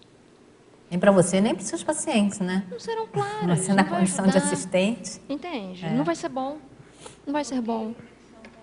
Exato. Você tem que pegar um microfone, alguém tem que dar um microfone. A conexão com o amparo, se eu estiver conectada com o amparador, é muito melhor. Muito melhor em tudo. A clareza, a tranquilidade é outra. Nós somos outros quando bem amparados. Uma coisa boa, então, que dá para fazer é, no código, a gente colocar as variáveis que, quando aparece, a gente sabe que tem que parar tudo. Tem que parar tudo. Então, incluindo o código, né, esses gatilhos que a gente percebe que vão levar às brechas. Exatamente. Isso tem que estar bem... A pessoa tem que saber muito, tem que se conhecer bem, saber quais são os sinais dela.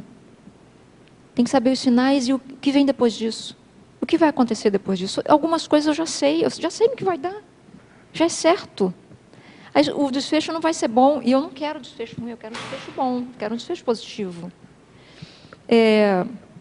Quando eu pensei em escrever isso daqui, foi pensando em desperticidade mesmo. Quero que o meu dia seja um dia de desperto. Então, eu quero chegar bem no final do dia. Não quero chegar assimilada, cansada, mal acompanhada, chegar em casa, levar todo mundo, a menos que seja consexos para eu tratar, levar para a TENEPS, consexos que precisam de mais um suporte. Mas até para eu ter esse suporte, eu preciso estar bem. Preciso chegar bem, não posso chegar sem energia, desvitalizada. Então, por isso que eu vou ter que expandir, escrever um pouco mais. Foi um fato que me levou a escrever pensando no meu dia todo. Eu quero que tenha uma repercussão positiva. Eu não quero ser desperta. Eu acho que é um objetivo de todos. Muito bom. Quer falar isso? Simone, meus parabéns aí pelo verbete. Obrigada. Simone, na página 9 ainda no processo da autoprescrição, Sim. elaboração das estratégias terapêuticas. Eu queria voltar um pouquinho ainda a esse tema. Eu queria saber se você faz ainda se você faz uma análise aí de um predomínio dos reflexos do pensamento positivo e do pensamento negativo no momento que você está lidando com essa elaboração desse processo terapêutico. Se, assim, a tendência nossa é do pensamento negativo ele ter uma duração maior, né? Sim. Quer dizer, se você já faz uma análise dessa preponderância do pensamento positivo sobre o negativo no seu comportamento, principalmente quando essas pessoas, num caso mais eventual não, mas nessas pessoas que vivem mais com a gente, que a gente tem uma certa... Sim. Um certo Entendi. desacordo, né? A gente não vive muito bem com ela, Eu mas ela entendi. está ali no nosso dia a dia, né? Está presente. A outra eventual a gente pode sair e Sim. tal, fazer uma reflexão rápida, mas aquela que está ali no nosso dia a dia, mais Sim. perto da gente. Como é que se você faz um reflexo da sua pensanidade positiva e negativa Sim. em relação hoje, depois que você começou a estudar mais profundamente esse tema? Sim, Ercílio, eu faço sim. A questão, assim, houve uma pergunta ainda há pouco sobre como eu faço para ser mais assistencial, né? Acho que foi a Paula que perguntou.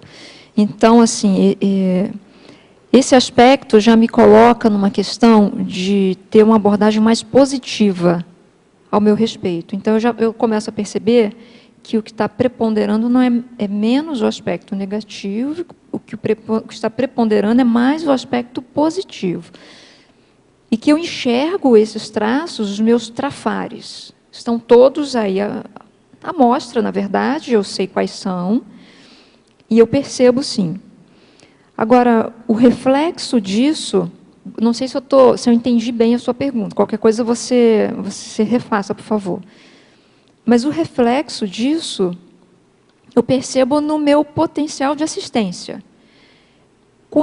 Quanto mais assistencial eu conseguir ser naquele dia, quanto mais eu tiver conexão com o amparo, então eu percebo que eu estou mais pendendo para o meu lado positivo. Eu acho que é isso que você está perguntando. Exatamente. Eu acho que é isso.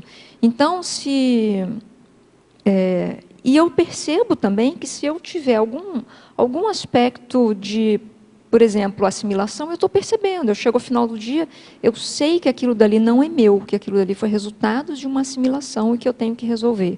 Eu também estou percebendo isso. Eu vejo assim, na questão aqueles milindres mesmo, aquele que a gente ainda não, né, que bate e deixa a gente bem desconfortável ainda, né? Sim, muito desconfortável. Muito desconfortável. Isso, então, eu entendo. Né, eu entendo, mas o que eu estou fazendo, Ercílio... Mas eu acho que o processo assistencial que você respondeu é fundamental, né? Porque sim. É a partir desse movimento que você vai fazer um outro movimento, né, para poder você fazer essa análise desse reflexo, né? Não, eu entendo, é exatamente isso. Agora, isso deixa a gente muito desconfortável. Quando a gente bate de frente com alguma coisa que a gente não gosta, é aquela contrariedade, isso incomoda muito. Então, a pessoa chega, fala algumas coisas para você e você sente. Nós não somos feitos de cimento, né?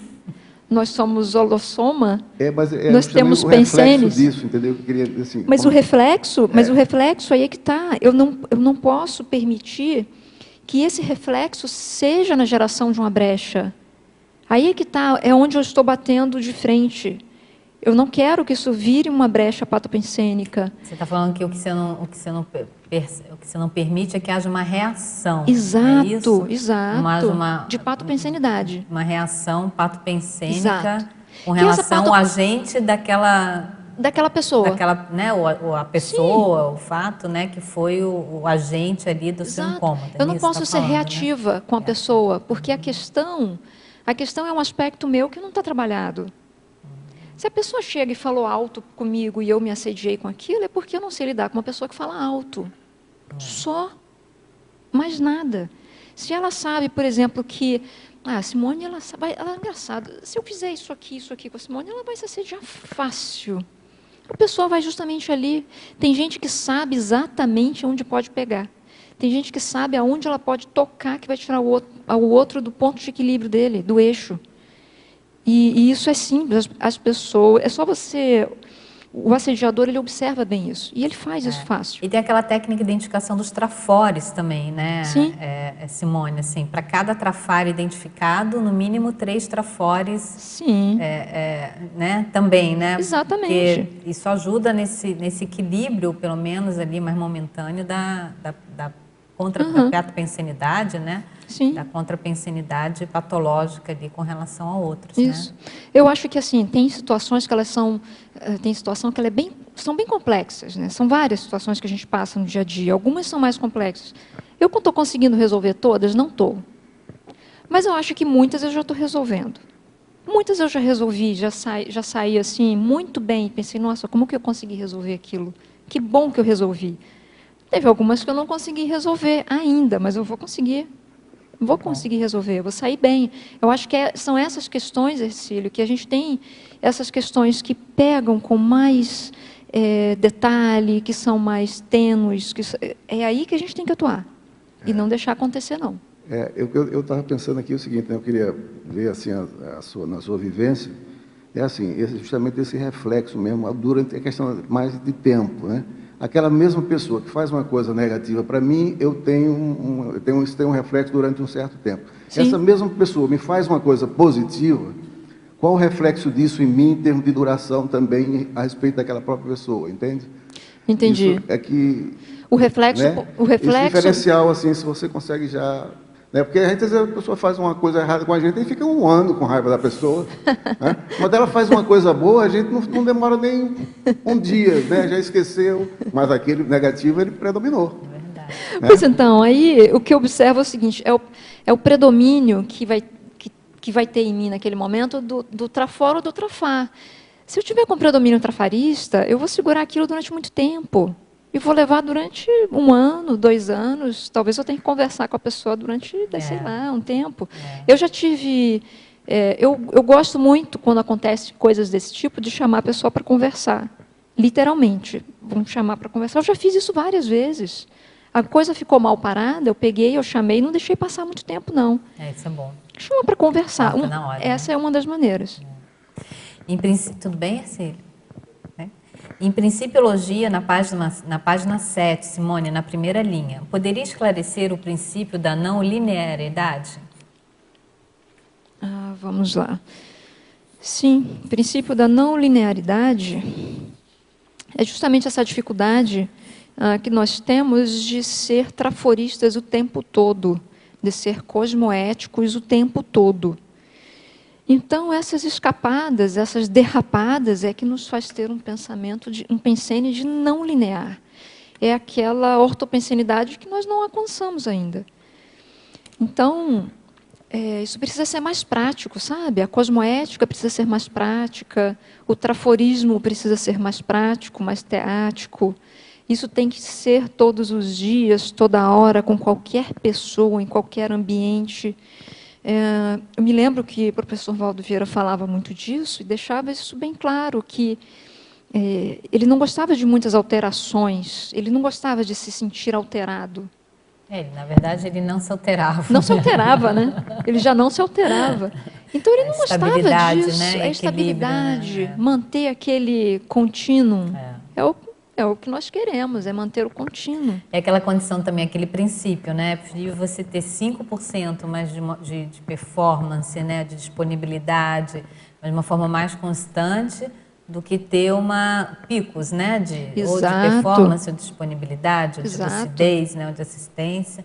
Então, esse equilíbrio, ele realmente é com que os amparadores podem contar mais, né? Mesmo que com um percentual ainda menor, mas de uma maneira mais constante, né? Do que curvas muito de altos e baixos, né? Sim. Você quer perguntar? Simone? Sim. Parabéns pelo verbete. Página 7. Obrigada. Parafatologia. Se você, assim, aproxima mais, o microfone fica mais fácil. Obrigada. Parafatologia. O alinhamento com as orientações do guia marótico. Você pode falar aí, Se você teve alguma vivência. Posso repetir, vale a pena falar. Pode falar? Pode repetir? Pode, claro. Eu acho que vale a porque eu cheguei pena. atrasada. Não tem problema. Né? Não tem problema. Tá ótimo. Esse alinhamento com as orientações do guia neurótico são os guias cegos. São aquelas pessoas que dizem que vão ajudar a gente, que querem o melhor para a gente, mas dão aquela orientação que não é uma orientação mais assistencial, cosmoéticas. Elas não têm um cunho universalista, são aquelas orientações que elas vão servir, de repente, não serve nem para a pessoa, só serve para aquela pessoa, para o próprio colega que te orientou. A orientação é melhor para ele, não é nem boa para a gente. Então, isso é guia cego. Não é uma orientação positiva, ela não é ampla, ela não generaliza, ela não é bom só para a pessoa, ela é restrita. Ela não tem coerência. Se você começar a avaliar, e se você fizer relação com as suas coisas, ela não tem coerência, não é sensata.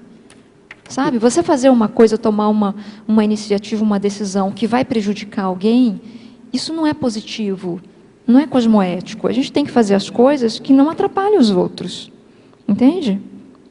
Entendi. É nesse aspecto. E relacionando isso com a brecha patopensênica, isso pode ser já uma brecha patopensênica.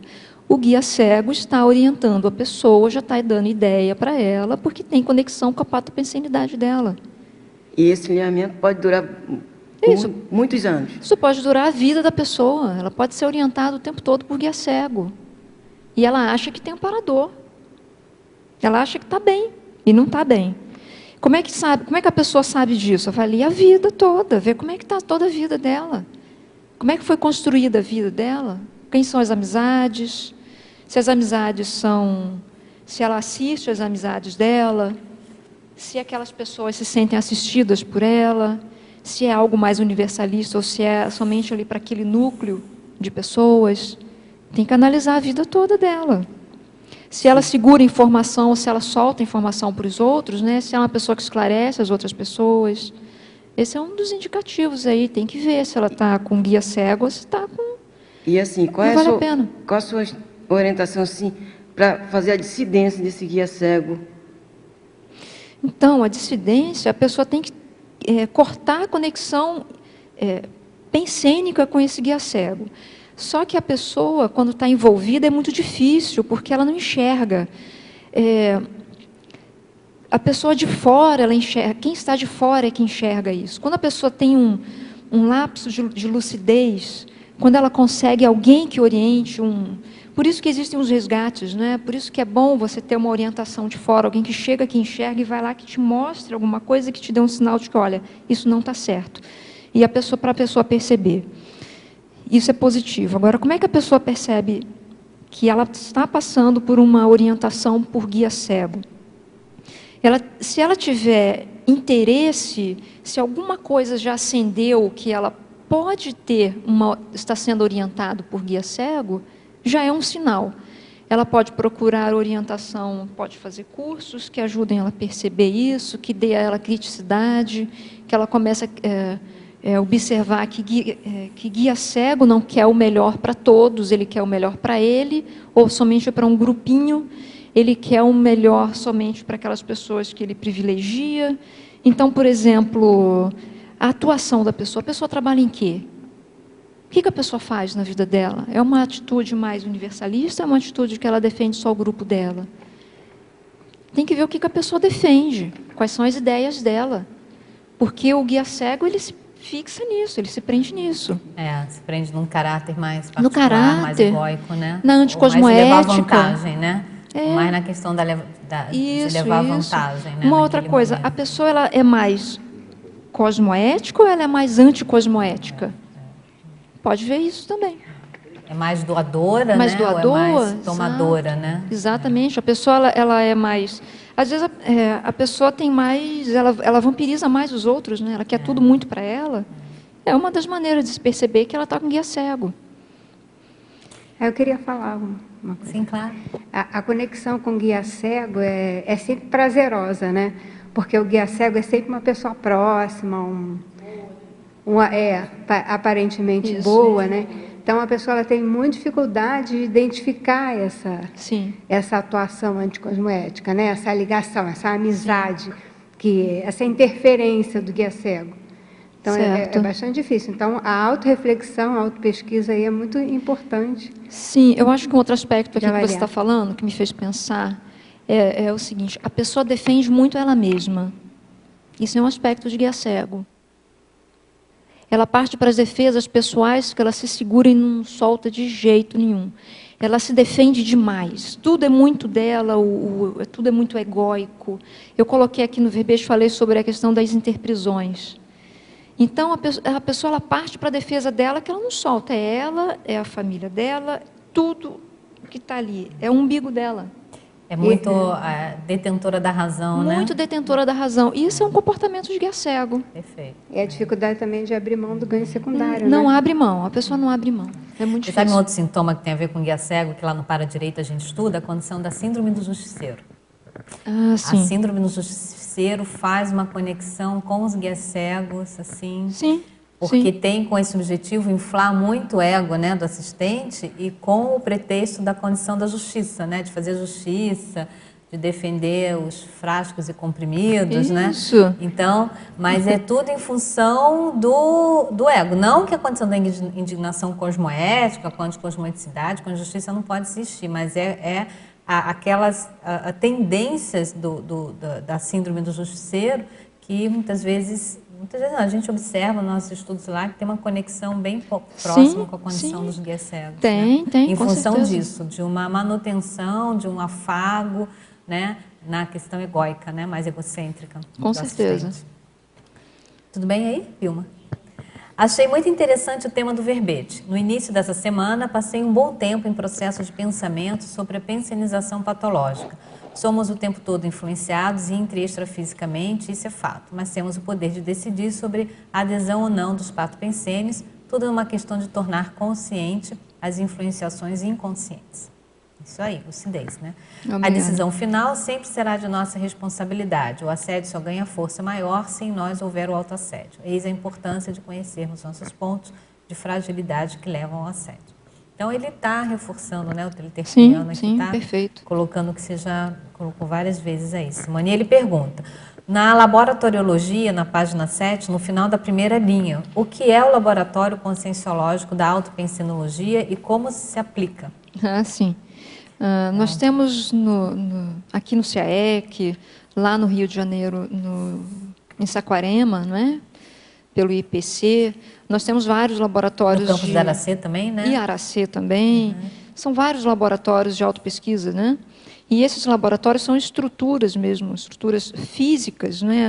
Ambientes físicos projetados, programados, elaborados, onde você entra neste laboratório, você tem lá dentro livros, você tem um ambiente próprio, ele é muito otimizado no que se refere à energia, e tem uma bibliografia específica, e dentro de cada laboratório, a pessoa ela pode aprofundar aquilo que ela pesquisar. Se vai para o laboratório do EV, a pessoa vai aprofundar no estado vibracional, vai fazer o estado vibracional e vai ter as orientações para isso.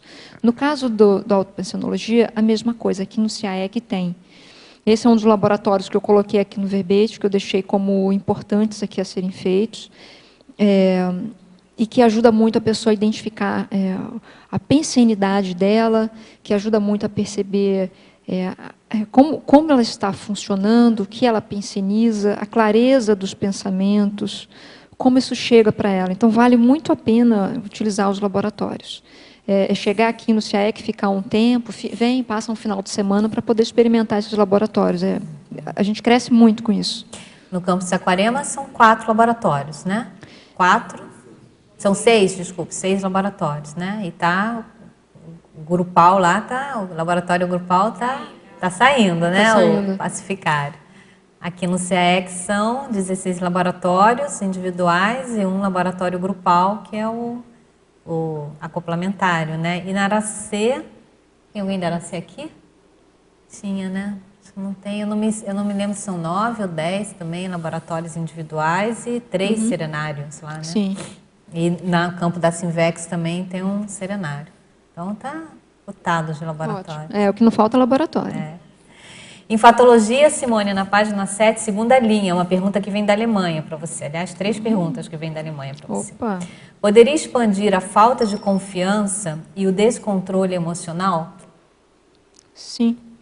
A falta de confiança é ruim, porque a pessoa vive o tempo todo insegura. Então, ela não tem segurança em si mesma.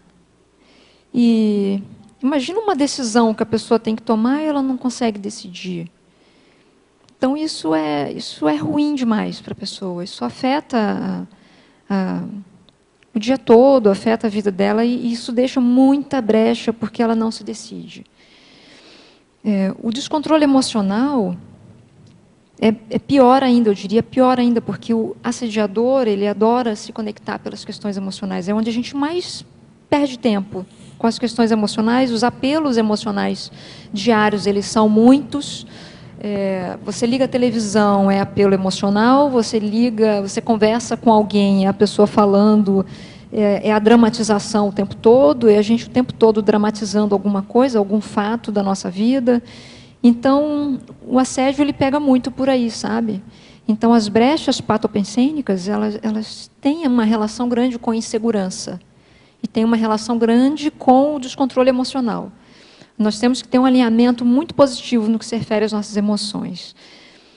O que ajuda muito, tem alguns verbetes aí sobre isso, que fala sobre o nosso... eu não lembro o tema em si, o título do verbete, mas sobre a utilização, ter um mental soma, como se fosse ter um diário, uma rotina mental somática. Agenda, né, da autopensenização. Isso. Né? Tem alguns verbetes que falam sobre isso. E que isso ajuda muito a pessoa. Eu acho que se a pessoa tem um descontrole emocional, ela tem que investir muito nas energias dela. Tem que começar pelas energias. Para ela ver aonde está pegando, o que está faltando, o que está faltando compensar energeticamente, se tem algum chakra que precisa ser trabalhado. Isso vai ajudar muito a pessoa a ter um controle. Pelo controle emocional, ela vai melhorar muito as emoções. Eu queria comentar mais alguma coisa, porque as pessoas se pegam muito em aspectos emotivos quando em conflitos emocionais dentro da família. E, às vezes, isso atrapalha um final de semana, um relacionamento. A pessoa viaja, vai passar um final de semana, por exemplo, com a família, e aí, no lugar de ajudar, atrapalhou tudo. Tudo porque houve um descontrole emocional, uma descompensação, e a pessoa não soube como trabalhar com isso. Então, assim, vamos trazer para nós mesmos a responsabilidade de que se alguém falou alguma coisa que a pessoa não gostou, é ela que não gostou, é que tem que trabalhar para resolver isso.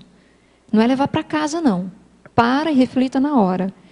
E essa questão das energias que você está falando está justamente em consonância com uma pergunta também dessa mesma teletertuliana, Simone, que é na página 9, no seu item providências, quando você fala do auto-reequilíbrio, né?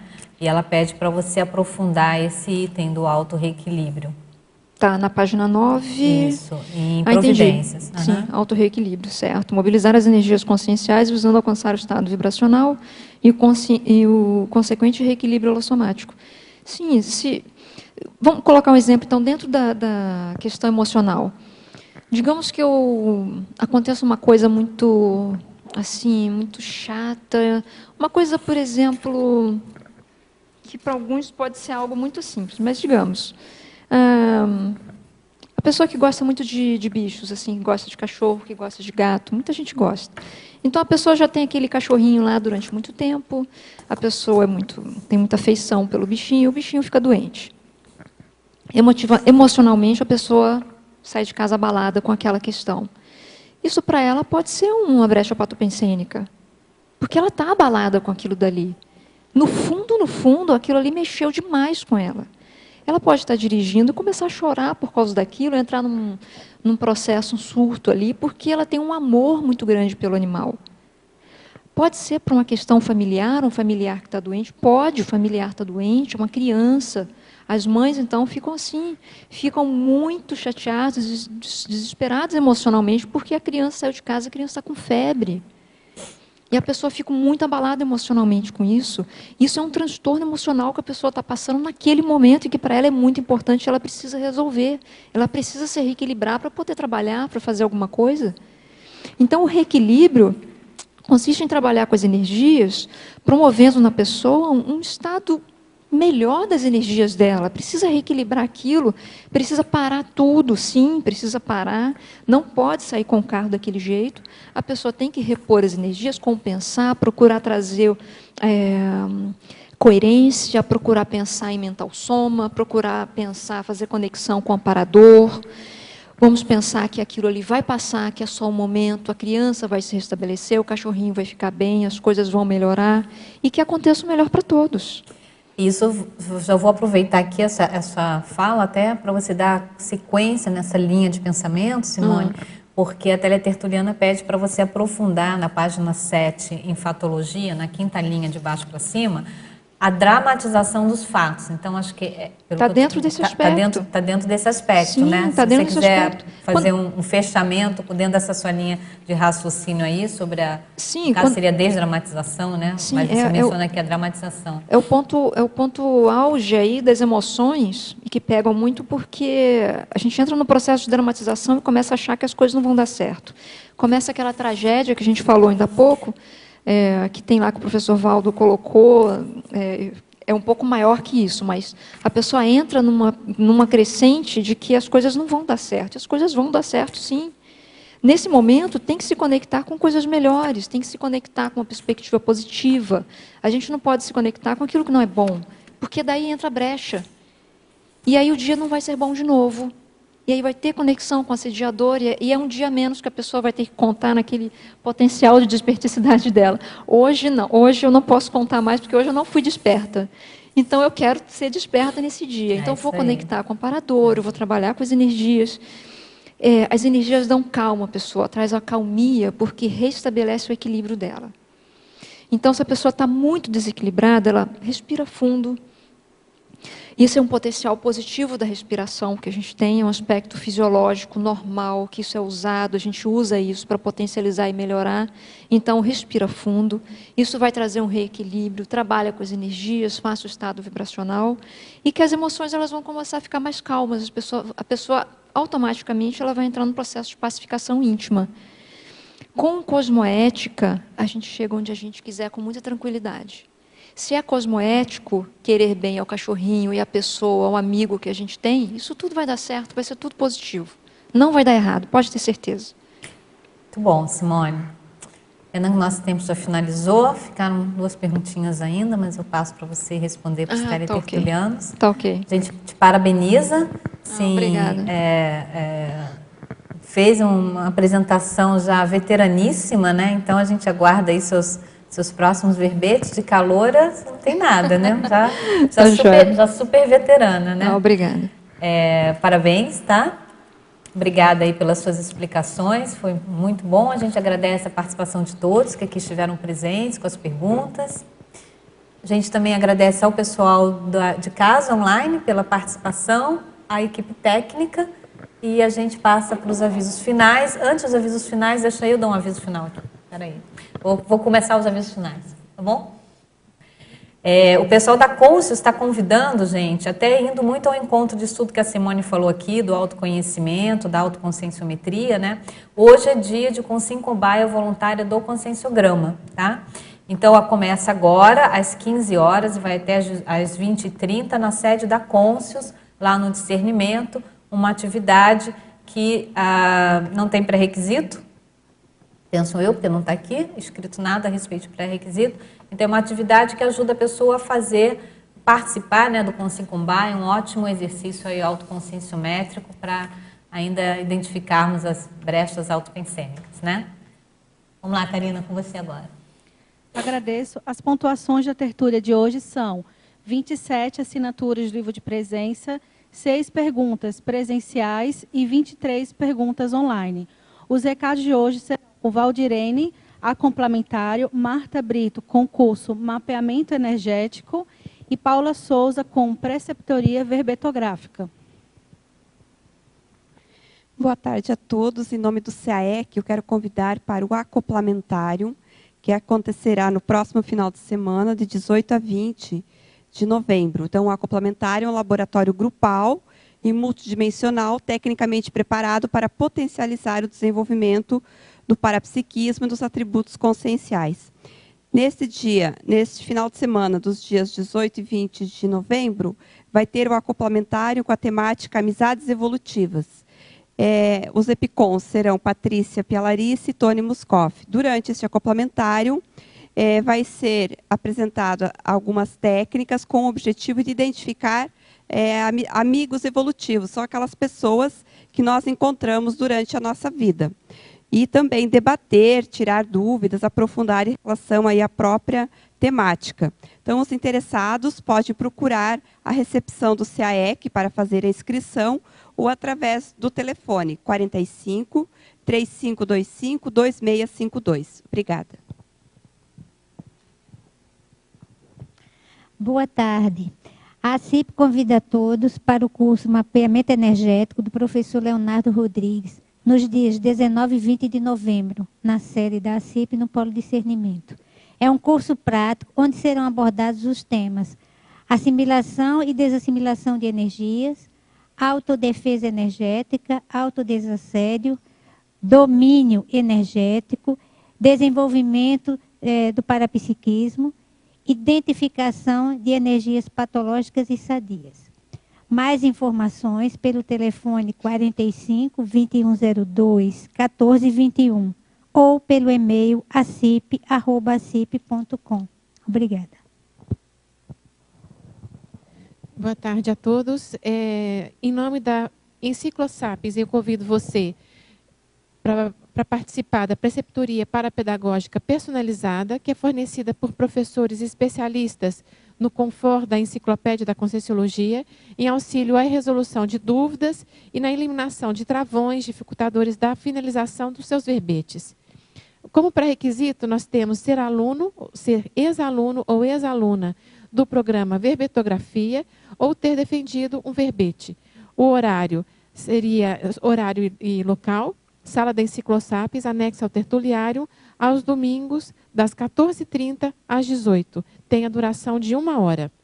Os atendimentos são feitos mediante agendamento prévio, e para o agendamento você pode contactar o telefone 45 9134 5015. A professora Cristina Bassanese que está na coordenação. Você pode mandar também um e-mail para ela, mcbassanese@yahoo.com.br. Obrigada. O verbete de amanhã será auxiliar dessomaticista intrafísico da especialidade de somatologia com o verbetógrafo Luiz Cláudio Costa. Agradecemos a todos, tenham uma boa tarde e aguardamos por vocês amanhã.